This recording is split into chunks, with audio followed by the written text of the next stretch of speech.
그들이 게셀에 거주하는 가나안 족속을 쫓아내지 아니하였으므로 가나안 족속이 오늘까지 에브라임 가운데 거주하며 노역하는 종이 되니라. 새벽 이슬 같은 생명의 기도자 여러분, 주님의 말씀에 영광 안에 서서 하나님 앞에 부름받은 삶의 자리, 아버지 뜻이 이루어지도록 하나님의 사랑과 평화가 이루어지는 일에 거룩한 쓰임받는 역사가 복되기를 바랍니다. 오늘 우리가 읽어갈 하나님의 말씀은 여호수아 16장 1절에서 17장 7절까지의 말씀으로서 땅 분배가 시작이 되는 이 가운데 유다 지파에 이어서 요셉 자손, 이들이 이스라엘 지파의 장자권의 리더십을 가지고 유다가 그 리더십을 가지고 가장 먼저 제비뽑기에 참여해서 하나님의 약속의 땅을 분배받아 선 영광의 선봉에 서고, 이어서 요셉 지파, 에브라임과 므낫세 지파가 이어서 그 땅 분배에 참여하는 이 요셉 지파의 땅 분배, 하나님의 말씀을 지금 우리가 읽어가고 있는 겁니다. 요셉 자손으로 알려진 이 에브라임과 므낫세 지파. 그래서 야곱에게 요셉이 두 손자를 데리고 가서 하늘의 복을 받았던 그 상황, 그래서 장자권의 두 몫의 축복은 요셉 자손이 받습니다. 그래서 여기 에브라임과 므낫세 두 지파가 하나님의 약속의 땅을 차지하게 되는 장면을 만나보게 되고요. 오늘 우리가 읽은 16장 그리고 17장 6절까지의 내용 안에 우리는 유다 지파와 달리 세세한 성읍들의 항목보다는 개략적인 경계의 이야기들이 나옵니다. 우리가 유다 지파의 땅 분배의 말씀을 읽을 때도 이 경계란 말이 반복되어 나타난다는 사실을 기억했고요. 그 경계, 각 지파에게 주어진 족속에게 그리고 나중에 가정에게 분배된 그 땅의 경계, 직업표를 옮기지 말아야 되고 그 땅은 하나님께서 언약 백성에게 준 영원한 상급입니다. 보존해둬야 되고 지켜져야 될 땅이죠. 경계를 넘어가면 탐욕이 지배하고 부동산 투기가 만연하는 세상의 질서에 무너지거든요. 그래서 경계란 말의 중요성, 그리고 유다 지파의 땅처럼 그 땅으로 나아가고 손에 돌아가고 그 땅에 지나가고 내려가고 이루고 그 땅에 가다 생생한 그 땅에 선물로 주신 약속의 땅을 지켜보고 그 땅에 대한 증거를 여기 들려주고 있는 것은, 이 모든 것은 여호와의 명령대로 제비 뽑아서 약속의 가문들 속에, 가족들 속에 들려지는 하나님의, 오늘 우리의 이해로 말하면 천국의 유업인 거지요. 천국은 죽어가서 만나는 그 땅만을 의미하고 있는 게 아니고 지금 오늘 여기에 우리가 믿음의 싸움을 싸우는 자리가 천국을 열어가는, 인간이 지배하고 있는 탐욕과 압제와 수탈이 지배하는 질서 안에 하나님의 사랑과 평화와 은총을 나누며 살아가는 삶의 자리, 그 천국이지요. 그러면 우리도 우리 교회, 우리 가정, 내게 주어진 사명, 내 일터, 각자의 자리에 서서 충성된 모습을 지켜가야 할 거고요. 남의 일에 대하여 섣부르게 손가락질하거나 불평하거나 원망하지 말아야 되는데, 이 땅 유업에 대한 얘기가 나올 때마다 유다 지파도 마찬가지로 15장 63절에 예루살렘 주민 여부스 족속을 쫓아내지 못하였으므로, 이 땅의 경고지요. 쫓아내지 못했습니다. 여기 16장 10절에 이 에브라임 자손도 게셀에 있는 가나안 족속을 쫓아내지 못하였고, 이제 내일 살펴볼 므낫세 지파도 땅에 유업이 이루어질 때 그 북방의 경계선 그 안에 있는 엔돌로부터 무깃도에 이르는 새 언덕에 쫓아내지 못했다는 이야기가 나옵니다. 이것은 우리가 여호수아가 가나안 땅 전체를 점령하고 그 점령을 요약하는 11장 22절에 가사와 가드와 아스돗의 여기가 바로 화근이라 그랬고요. 이게 시험거리가 된다는 것처럼 결국은 이 땅의 경고의 말씀을 잊지 마셔야 됩니다.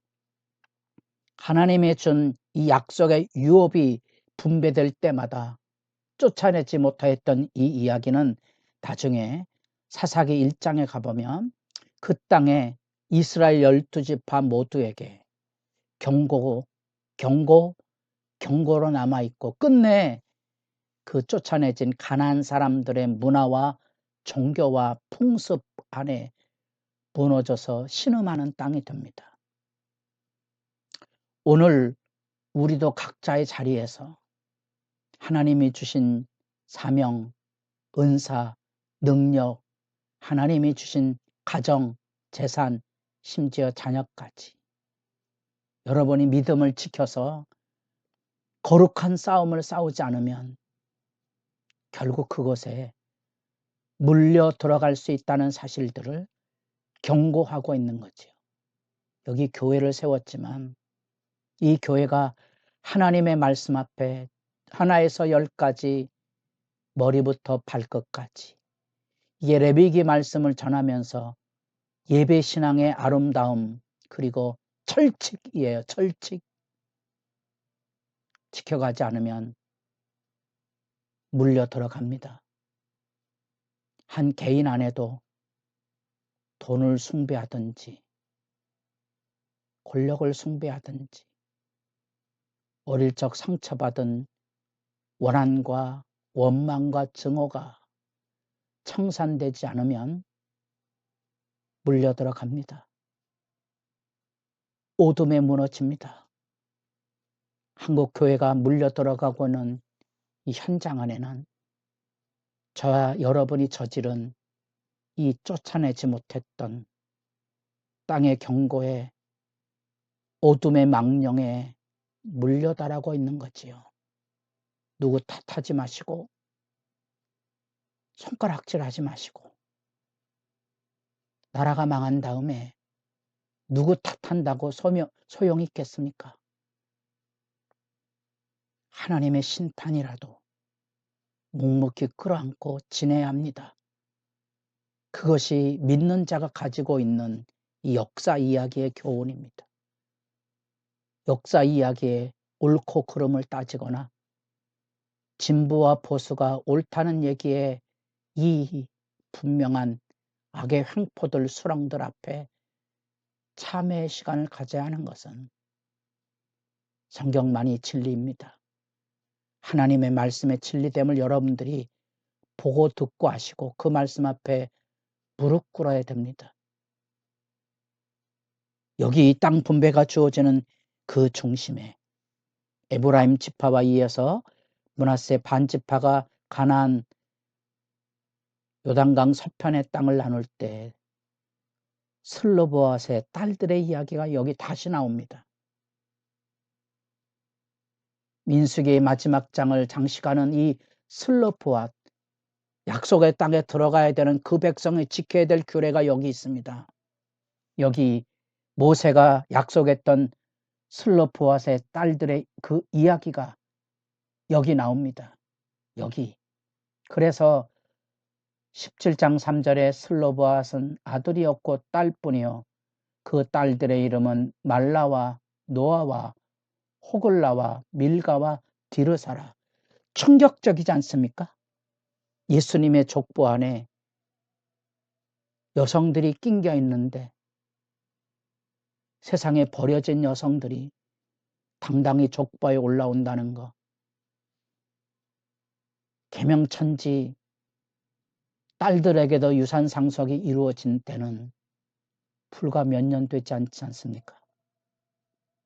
성경의 이야기에 왜 우리가 귀를 기울여 살아야 되는지, 하나님은 남성이 지배하는 가부장적인 세계 안에 이미 이처럼 진리의 쐐기를 분명히 하고 있습니다. 세상에 말려들이지 말라고. 딸들에게도 다 땅이 분배되어서 유산으로 이어지도록 보증해지고 있는 거지요. 지금 우리가 읽은 단락이 유다 지파 북쪽의 에브라임 지파입니다. 그리고 여기가 므낫세 지파입니다. 유다 지파와 비교하면 에브라임 므낫세 지파 가장 강대한 지역, 중앙산지, 놀라운 약속의 땅에 노른자위를 차지하고 그것도 요셉 자손은 2배나 몫을 받았습니다. 이 지명 안에 우리는 성경의 구약 역사가 이루어지는 베델, 아이, 실로, 세겜, 사마리아, 무깃도, 갈멜산, 가이사라, 여기 벳산 이런 것들을 여러분 읽어보시며 하나님의 말씀에 땅의 이야기, 쫓아내지 못해서 말려 돌아간 어둠의 이야기를 경고로 삼고 땅의 이야기에 영광을 아셔야 됩니다. 제비를 뽑았습니다. 하나님이 주시는 땅 분배의 주권을 수용하고 그럼에도 불구하고 유다 지파가 제일 앞서서 요셉 자손이 앞서서 열심을 냅니다. 그 유다와 요셉 지파들이 바로 그 신앙 안에 열심을 했고 그 규례와 각자의 몫을 받았지만 실패한 이야기도 짚으셔야 됩니다. 그 땅 분배에 슬로보앗의 딸들에게도 분명하게 유업이 주어졌다는 사실을 기억하시고 여러분도 하나님께 주신 사명, 본분, 은사와 능력을 마음에 안고 기도하는 시간이 깊어질 수 있기를 바랍니다.